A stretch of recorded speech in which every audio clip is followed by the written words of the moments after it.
On our first episode of Next Africa, U.S. President Donald Trump sent shockwaves across the globe with a flurry of executive orders affecting trade, aid, and international relations. As African leaders are confronted with a vastly different relationship with the world's largest economy, we'll explore the consequences.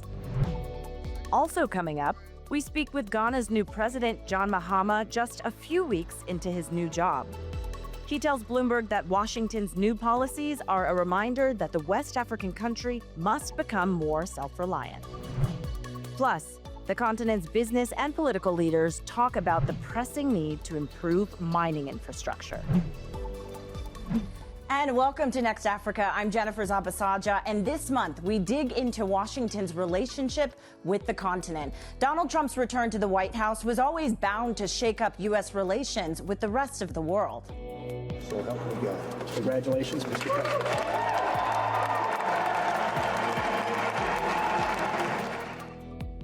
But not many people could have predicted this. Within hours of taking office, a slew of executive orders followed and the promise of widespread tariffs. Remember again the word tariff. Tariffs on chips, tariffs on oil and gas, a lot of tariffs on steel.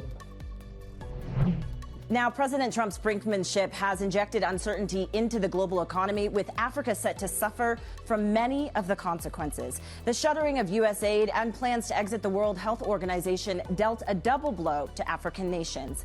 And he's even targeted the continent's most advanced economy, South Africa, freezing financial aid because of a new land expropriation law. Terrible things are happening in South Africa. The leadership is doing some terrible things, horrible things. Now, Trump has falsely claimed that human rights violations are being committed and that the government is seizing land from white farmers. It's an accusation that's being backed by Trump's South African-born ally and the world's richest person, Elon Musk. But Pretoria is standing firm. We are, as South Africans, a resilient people, and we will not be bullied. Now, the rift comes as South Africa tries to shape the agenda as the first African country to hold the G20 presidency. To discuss what's been a rocky start to the U.S.-Africa relation under the new administration, I'm joined by Bloomberg Opinion columnist and political commentator Justice Malala. Justice, always great to speak with you. In a recent column, you describe a global political context where the idea of a rules-based international order is collapsing and states no longer have guaranteed protections. In the article, you're talking about Ukraine and the DRC, but is that how you would describe the current U.S.-Africa relationship? Absolutely, Jennifer. Thanks so much for having me. I think you have several things. You have U.S., the rest of the world, you have U.S.-Africa, then you have U.S.-South Africa. And I think the relationships in all three spheres reflect just how Trumpism has arrived, how it's upending the world. And I think just the past 25, 26 days of the Trump presidency are just the beginning. I think the impact has been on aid so far. I think there will be major impact on trade with Africa. I think come September, we'll see serious action, if not before, on trade relationships with the continent. And I think that's when the pain will really hit us. But this is just the beginning. Justice, was this inevitable? You've been looking at this country here in South Africa and more broadly at relations. Did you see this coming? I'm sad to say, it's very hard for all of us, I think, to say, I told you so. But I think for people like me and you, journalists and others who've been saying, think about what the Trump administration means for the world and think about what it means for South Africa. The key thing that happened here was that we always knew two things. One, that it would become more transactional. It's America first, what do you have for me? And I don't think Africa, the African Union, the regional bloc, SADC and EAC and others actually thought this through, what that means. And now the reality is hitting. But I think the second thing is that the world, a lot of people did not anticipate just how fast and how furiously Donald Trump's administration would act, and just how it wouldn't consider the consequences of what it's doing. So if you take aid and humanitarian aid only and say what's happening in the DRC, on the border with Rwanda, around Lake Kivu, you know, in just the past month, something like 1 million people have been displaced.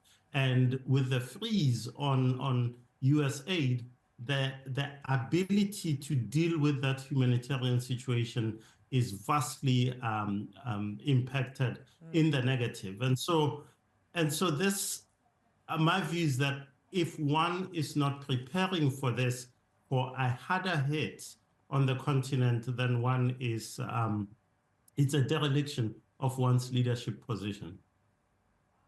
And Justice, hold on right there with that thought. I want to bring in Bloomberg's Ndiro Oganga, who has actually been digging more into some of that aid and the impact that you're talking about there. Ndiro, walk us through some of the impact that we have seen right now across the continent and what you've been looking at.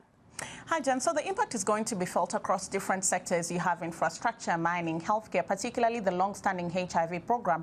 Take South Africa, for example, 17% of their budget for HIV program come from aid. And if that is taken away, then the government has to find a way of plugging that hole. South Africa can be able to absorb this financial shock. They can keep the medication going, but then the staffers are not replaceable. That takes away the expertise. It takes away the institutional memory and also the understanding of how the healthcare system works. If we zoom in on Kenya, they received $630 million in aid last year. 180 million went into treating HIV and AIDS. And USAID has employed over 40,000 healthcare workers, taking care of 1.2 million people living with HIV. And now the Kenyan government fears that if this aid is taken away, they have to go into the development kitty to tap into that and ensure that they keep bankrolling these healthcare programs. Infrastructure is also likely to be affected. The Lobito corridor, for example, linking the copper and cobalt mines from DRC and Zambia all the way to the port in Angola so that they can go a long way in revolutionizing the green industry in America, particularly EV. And now there's fears that this project is under threat from funding cuts as funding for studies, technical services and payment have been frozen. And while Africa is counting the cost from losing aid, there's something to be said about also what America is going to lose. Money and influence go hand in hand. President John Mahama was talking about soft influence. China is doing it through infrastructure. UAE is leading in pledges. Russia is doing paramilitary support in Francophone West Africa. So if the US leaves, there's a vacuum that many other players are very happy to fill. Thanks so much, Ndiro Oganga there in Kigali. Now, somebody who actually has a different perspective on this whole situation is Busi Mavuso. She's the CEO of the business leadership here in South Africa. Here's a part of what she told us. How do we then, increase intra-African trade, as a continent? How do we invest in our own infrastructure? How do we invest in our own supply chains, so that there isn't this huge dependence, on other economies, but how do we actually move away from this mentality, of going out there with a begging bowl as Africa? A begging bowl. Justice, I want to bring you back in and just get your reaction to that. Potentially, could this be a shifting period for the African continent and for regional leaders? I think it's a pivotal moment. This sentiment has been expressed by President Kagame of Rwanda, who said, he agrees with Donald Trump that it's time for Africans and Africa to look within and say what's happening here. But I would caution against saying this is a begging bowl mentality in Africa. I would say rather, Africa needs partners to get to the next point of where it wants to be. And the key thing here will be that trade. Africa has adopted the African Free Trade Agreement 5 years ago. How far are we in getting there? How does Busta is absolutely right that you need more faster intra-African trade. It's possible to do that, but you need to open up borders. You need to make sure that regulations are fit with other countries, and it's not the same old, same old. So to a large extent, this shock treatment is what the continent needs in many ways. But I would say it's careful also for the United States to remember that if you're going to cut off, say, pivotal HIV medications to people who have instruments in their bodies already. You can't just do it just like that. You've got to think through how is this done, the consequences of all that. And I think that's where the disaster will happen. I think in time, with due consideration and plans, things will right themselves and we'll get back on the road. But the way it's being done right now, it's a terrible, terrible thing that this is being implemented. Programs are being stopped right now, and children are going starving tonight. And that is a big problem for the continent, and I think for Americans to think about. All right, we're going to leave it there, but always appreciate your insights. That's Bloomberg Opinion columnist and political commentator, Justice Malala. Justice, always great to speak with you. Thanks so much. Now, coming up, Ghana's President John Mahama gives me his views on how the global world order may be changing with Donald Trump now in the White House. You're watching Next Africa. I see a challenge which we could turn into an opportunity. Last year, when the global VC meltdown started, exactly 50% of the investors active in the tech space in Africa left the market overnight. That meant all of a sudden it became harder for all startups to raise money. However, it also meant that it created a vacuum that local capital, local investors, dedicated African funds could fill. And this is what I see it as an opportunity. It is an opportunity for us African investors to grow and address all of these gaps and opportunities.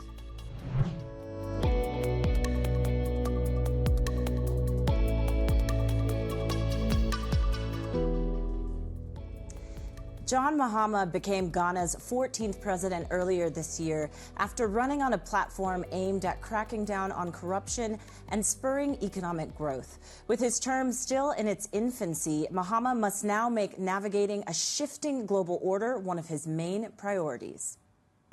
Well, I think that the world order that came in place after the Second World War has been beneficial to all parties. America has benefited, America has prospered from that world order. And I do think that no country can exist in isolation. Nobody can draw his bridges up and dig a moat around his country. We're interconnected in many ways. America has the right to recalibrate and freeze its international assistance to other countries, but there's always a blowback. One, America loses soft power because USAID is a well-known brand of America and it intervenes in very critical areas. And so if America decides that it doesn't want to intervene in those areas, it is possible that other countries might decide to fill that gap, or we might fill it ourselves like we're trying to do now, adjusting our budgets to fill the gap that America leaves. But it loses the influence that it has exerted over the years. Apart from that, it's not only in those areas. USAID is the biggest supplier of food aid in many places, and they buy this food aid from American farmers. And so if USAID is no longer buying that food to deliver as food aid, then it means that American farmers lose a huge demand that, assisted them in their business. And so there's always a blowback. There are a lot of connectivities, and we'll see how it plays out. The Trump playbook is still playing out. We're all watching what is happening. But as I've always said, disruptions lead to new world orders. And so this is a disruption that is happening. I'm sure that maybe a new world order will be born out of it. Finally, Mr. President, I do want to ask about the anti-LGBTQ legislation that we did see expire in Ghana earlier this year. A number of parliamentarians support reviving it. If it came to your desk, would you sign it? The old bill expired because it was not assented to by the president. There was a legal challenge. Eventually, the legal challenge was dismissed, so it means that the president could assent to it, but it's expired. So the question is hypothetical. It means that it has to go into Parliament again. And I think that what we need is more stakeholder consultation to look at whatever new bill will come and make sure that we carry everybody on board.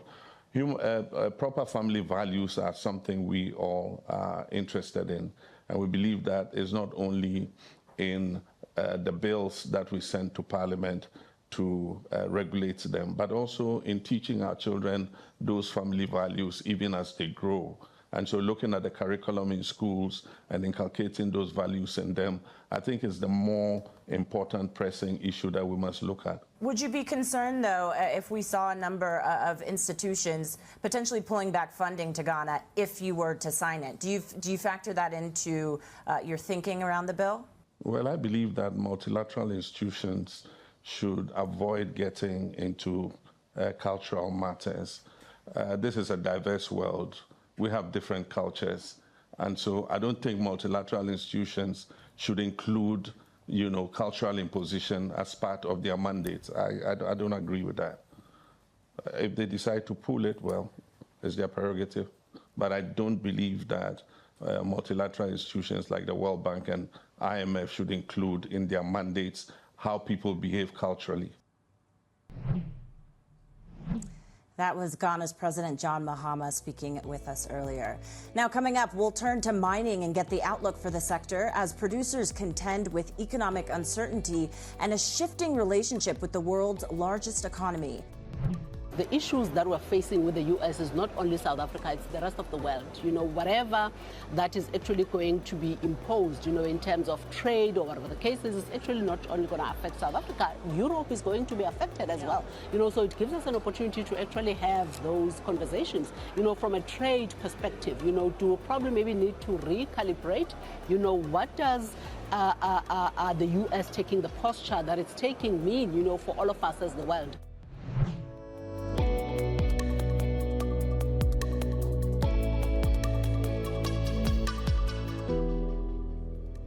Welcome back. The AI boom and energy transition will help boost demand for Africa's mineral resources in the coming years.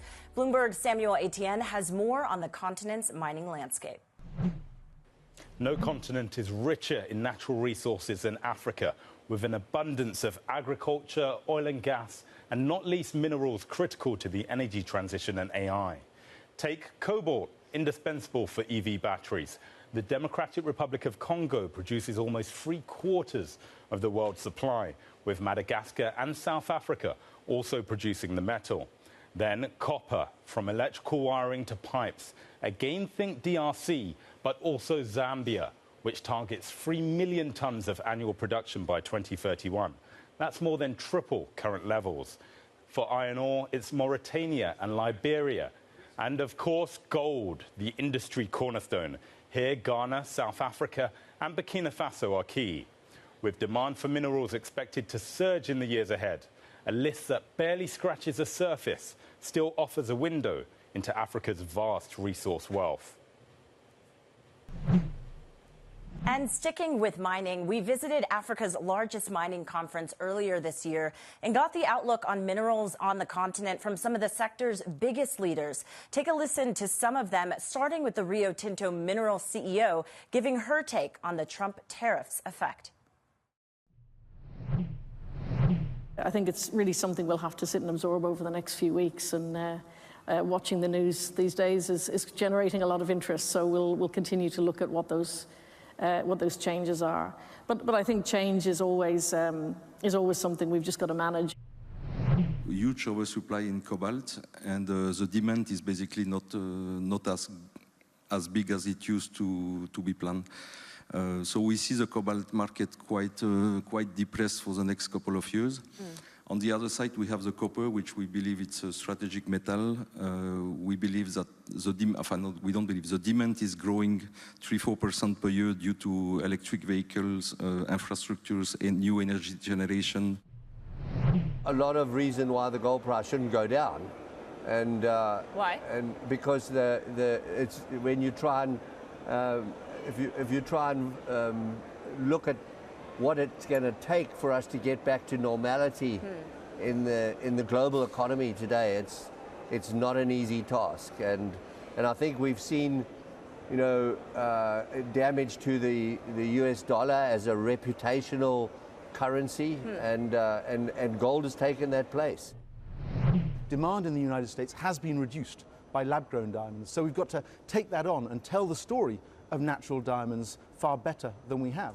You know, lab-grown diamonds, they are their thing, but it's a little bit like taking a poster, buying a poster of the Mona Lisa and putting it up in an art gallery and telling people it's the real thing. It's not. We also spoke exclusively with Guinea's Minister of Mines and Geology, Bouna Sylla, and asked him about his plans to maximize returns from his country's mineral resources. When the ore goes to the market, never back to Guinea. I see, yeah. We would like to invest the more revenue to the human capital, to the next generation for the education. So we will not see Guinea then follow the lead of Burkina Faso, Mali, Niger, and have similar practices with the multinationals? No. You will not be planning to do any Guinea more? need international investor to develop the country. We are keen to work with all the countries. Yeah. We are friends with all the countries.